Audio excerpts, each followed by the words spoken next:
Live from our 7 Tasmania studios, your nightly news with Kim Miller begins now. The state government's workings behind the scenes to bring a new sports and events stadium to life are about to come under the microscope.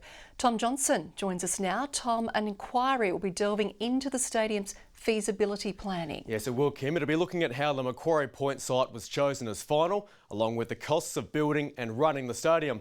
Also being scrutinised is how a roof stadium became a condition of a Tasmanian licence in the AFL and what the future holds for Blunston and UTAS. Independent Upper House member Ruth Forrest will chair the inquiry. She stresses it isn't about whether Tasmania should have a stadium, but why the state now has to have one to get an AFL team. And there's no date for when it'll take place, Kim. OK, thanks for the update there, Tom.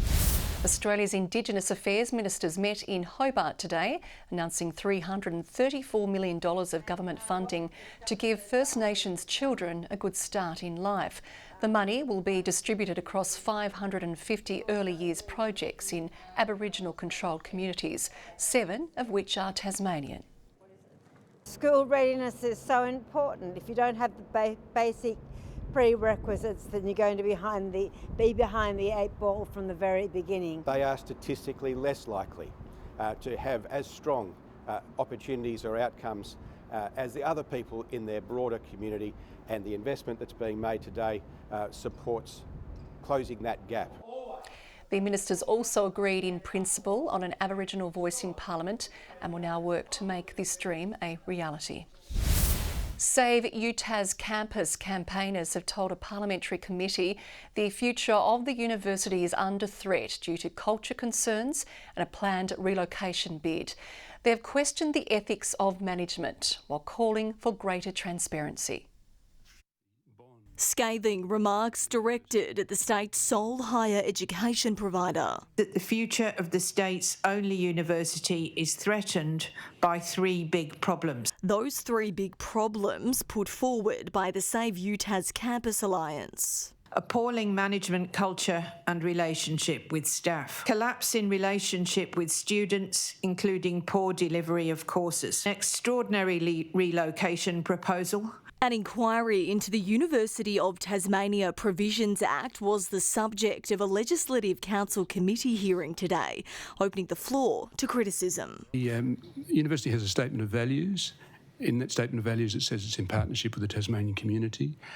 And we've suggested that that concept should be incorporated in the Act. With several questions raised around the accountability of management and the governance behind the scenes.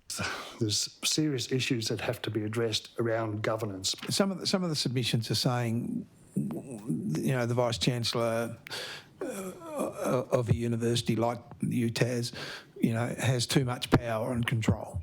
Issues with the current UTAS council model also dominating discussion. Now it simply appoints many of its own membership. It should be a democratic process and there should be appreciable representation of actual academics. The university recently withdrew its redevelopment proposal for the Sandy Bay campus following an elector poll conducted in the Hobart City Council area that delivered a resounding vote against the idea. We're past the point where the management, which as we say dominates council, can step back and say, hang on, let's stop and have a really good look at this. We haven't talked to the people. University representatives will also have their say, with hearings continuing tomorrow.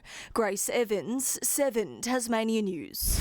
Tasmania's hospitality industry is bracing for a rocky holiday season, with staff still falling below pre-COVID levels. It's hoped a recent job fair will help business owners keep their doors open this Christmas. The hospitality industry's fun and fast-paced festive season now shrouded in angst. When we start to look at our occupancy statistics that are showing we're getting record numbers month on month. It's hard for a lot of venues to find the staffing levels they need coming up to Christmas. COVID creating a skills drain that local businesses are still recovering from. There's a lot of visa workers in Australia and Tasmania especially that are skilled labour that have gone back to their country of birth because they weren't getting assistance from the federal government through COVID. The Tasmanian Hospitality Association using its annual general meeting to bring staff shortages to the table. We've actually got someone from State Growth coming in to talk about workforce development plans. A recent job fair aimed at school leavers was another attempt to counteract the deficit. We met a lot of young people who were showing all the right signs, and in fact we have interviewed and spoken to a couple, and one of them's going to start a job with us today. He has aspirations later in life to be a policeman, but he is looking for work in the meantime. But it's not just young people being scouted. We're trying to attract older workers who are probably retired and looking to supplement their pensions. Tasmanians interested in entering the hospitality sector are urged to use this as a sign to take the next step this Christmas. There's skills you can make that you can travel all around the world and work in a great hospitality industry. You can start up your own business or you can work for other people. Brianna Boylan, 7 Tasmania News. Vacancy housing rates in Launceston plunged to just 0.4% last month. The latest Domain report shows the city had the biggest drop across the nation in the number of rental properties available, with the opposition putting forward its plan to help immediately address the crisis in the state. What we'd be focusing on right now is an increase in emergency accommodation, because we know there are increasing numbers of people who are sleeping rough, who are sleeping in tents, who are sleeping in cars, including families with children. Meanwhile, Hobart's vacancy rate also sits at half the national standard as renters continue to face pressure in the local market. Tasmania Police is cracking down on anti-social behaviour this Christmas, increasing its presence in Hobart CBD with shoplifting, assault, drug use and hooning high on their radar. Tasmania Police will be conducting high visibility patrols as well as patrolling in a high visibility way on our roads too. It's critically important that members of our community feel safe walking around public spaces and shopping in the lead up to Christmas, and particularly important that people feel safe using our commuter and transport hubs.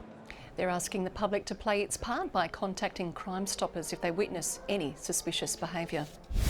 German national Tobias Pick, who choked Tasmanian sex worker Jingai Zhang to death, has been sentenced. The 49-year-old woman died in a Launceston property during consensual intercourse when Ms Zhang asked Pick to asphyxiate her. An earlier charge of murder was downgraded to manslaughter, which Pick pleaded guilty to. He was sentenced to 5 years, backdated to his arrest on December 28, 2020. He will be eligible for parole in 6 months. Justice Robert Pearce said he did not dispute Ms Zhang was facing away from him, and that's why he did not notice she was unconscious, but his conduct after added to the seriousness. Pick is likely to be deported upon his release. The Wellington Cableway company has decided not to proceed with a Supreme Court appeal over its failed cable car bid. It follows the Tasmanian Civil and Administrative Tribunal upholding a council decision last month which found a cable car development was not suitable for Canungi. The government says diesel buses and petrol cars to the mountain are not the solution. Frankly, the current situation on the mountain is madness. We can't be in a situation where we have the volume of traffic that we have there. It's not a sustainable solution for the long term. The company will now need to wait 2 years before it can lodge a new application with the Hobart City Council. Tasmania Police is investigating 2 separate burglaries which occurred over the weekend. Close to $100,000 worth of jewellery was stolen from stores in Salamanca Place on Saturday night and Sunday. The significant heist included bespoke jewellery and precious metals. Police suspect the 2 burglaries are related, urging anyone with information to come forward. The Greens are calling for the return of mask mandates in childcare settings, as COVID data shows children under 5 are being admitted to hospital at higher rates than any other group under the age of 40. Children under 5 aren't being vaccinated and they're at huge risk, especially when they're surrounded by other children in childcare settings. The government has previously said it would follow public health advice. A 16-year-old has reeled in the top prize at the prestigious Tasmanian Trout Classic in his competitive debut. It's not just beginner's luck. The talented teen has been hooked on the sport since his champion father put a rod in his hand. The trout are in the water, but fishing's in the blood for Shane Steer, catching a win in his first ever competition. I was stoked, I didn't expect it. I went into it thinking maybe top 10 I'd be stoked with that, and somehow came away with the win. Out of a pool of 25 teams, Shane and mate Dylan took out top honours in a closely fought competition. We won by only 2 centimetres, so it was very, very close, and then coming in at second and third, it was only 1 centimetre difference. Falling hook, line and sinker for the sport his father dominated in his day, Shane's stepping into his dad's waders. You know, from a very young kid, he's picked it up and run with it, and I'm so proud of him doing it on his own back. Stephen made sure to get his son involved in the sport from a young age, spending hours on Delorain's riverbanks angling for a catch. I remember, you know, coming down the river here and just sort of putting a rod in his hand, even when he was probably 1, to 2 years old. It's that dedication, Shane says, that helped him net his first win. We did 2 weeks of pre-fish before it, so we worked out the lakes and made it happen. And you don't need to spend the earth. We did it in this little boat, we made it happen, so anyone can do it. You don't need all this big flashy gear, and just give it a crack. Luring a new generation of anglers to the sport. Annie Green, 7 Tasmanian News. Well, in a bid to entice more young people into local government, West Tamar Council has sworn in its 3rd youth mayor. Noah Hedger has big plans for 2023 and he's already hit the ground running. The year is wrapping up for most, but Noah Hedger's work is just getting started. Inducted as the 2023 West Tamar Youth Mayor, his aims are clear. Help out as much as I can with the young people in our community and help them in any way that I can. The grade 8 Riverside student was encouraged to get involved by the director of JCP Youth, Will Smith. He sort of talked to me a lot about it and told me that it'd be a really great opportunity to improve myself and who I am as a person. The outgoing youth mayor, Elizabeth Sexton, handing over the reins. The past year has just been fantastic. There's been so many opportunities for me to learn and grow and challenge myself, and I've really enjoyed just meeting all of these people that help to run our communities. The program, now in its 3rd year, is aimed at getting more young people into local government. As a council, we're happy that we've been able to work with young people to ensure that they're heard and that their ideas are considered, and wherever possible they're actually implemented. West Tamar is the only region with a youth mayor, but it's hoped other councils will adopt the initiative. It would be wonderful one day to have enough youth mayors in Tasmania that they could hold their own little conferences and really communicate across the state as to how their issues and their views are being heard. Giving faith in the next generation. Talia Jordan, 7 Tasmanian News. A Launceston-based service has received a boost to its efforts to empower young people who are homeless or at risk of becoming homeless. Carrinya Young Women's Service received $5,000 to provide intensive support to young people who are in crisis accommodation and are ready to transition into independence. The funding forms part of the 2022 Tasmanian Gas Pipeline Community Grants Program. This funding will enable us to expand our support that we provide to young people, both in the crisis centre and in our transitional accommodation. And the fact they're supporting young women into housing and keeping them safe is something that really resonates with us as a business. Carrinya House will be able to expand its services by 2 hours a week, helping a further 20 people. The shine of timber stain is starting to set on a century-old railroad rattler, which is now enjoying the finishing touches after 18 months of work. The vintage carriage, destined for the Don River Railway, has had most of its original parts restored, from luggage racks to special first-class doors. When you peer inside this precise presentation of the past, you're swept back to the golden age of rail. Plush upholstery would welcome passengers surrounded by timber trims. The carriage was originally built at Ulverston. Blackwood was fairly plentiful, but they seem to use a lot of Tas oak as well. Trevor Jones has been in charge of stripping, sanding and staining the carriage's timber, staying true to its original look and feel. We've tried to match that with using old-fashioned materials like shellac as much as we could.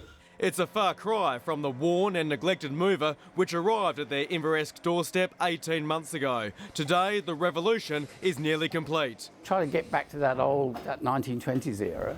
Hopefully they get a feel for what it was like then to travel on a train. Right down to the doors, depending on your class. The second class has a vinyl padded pattern.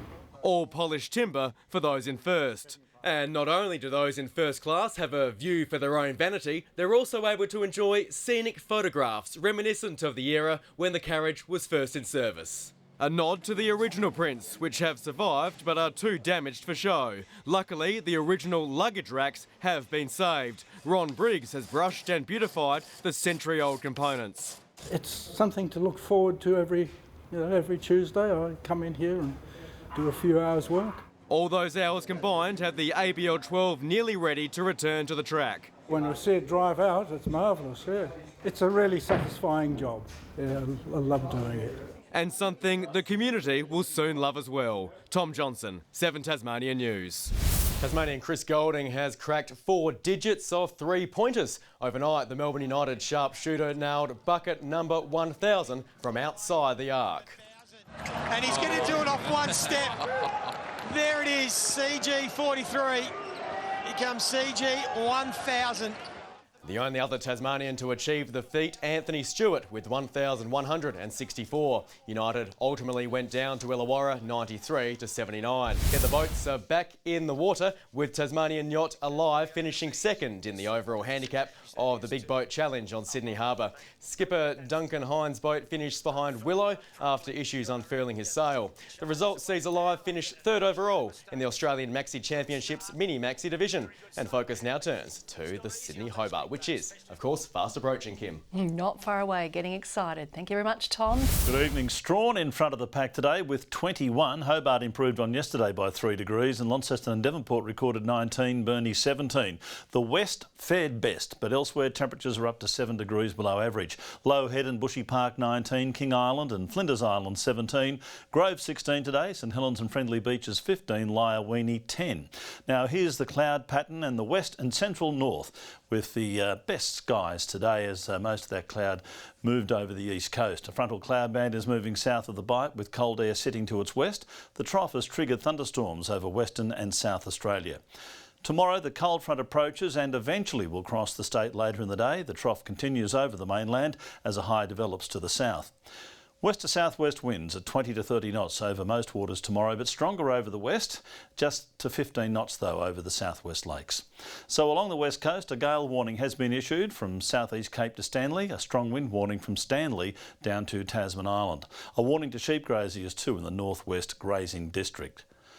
Hobart, a high of 19 tomorrow with showers developing. Showers on the way for Geeveston and also for Bothwell after a cold night, just 1 overnight Bothwell. Launceston a late shower, 23 the maximum beforehand, 20 the high for Devonport. Showers developing for Cressy and 21. Burnie a high of 18 with a late shower moving in. Strawn similar but 17 degrees, 17 for Curry on King Island.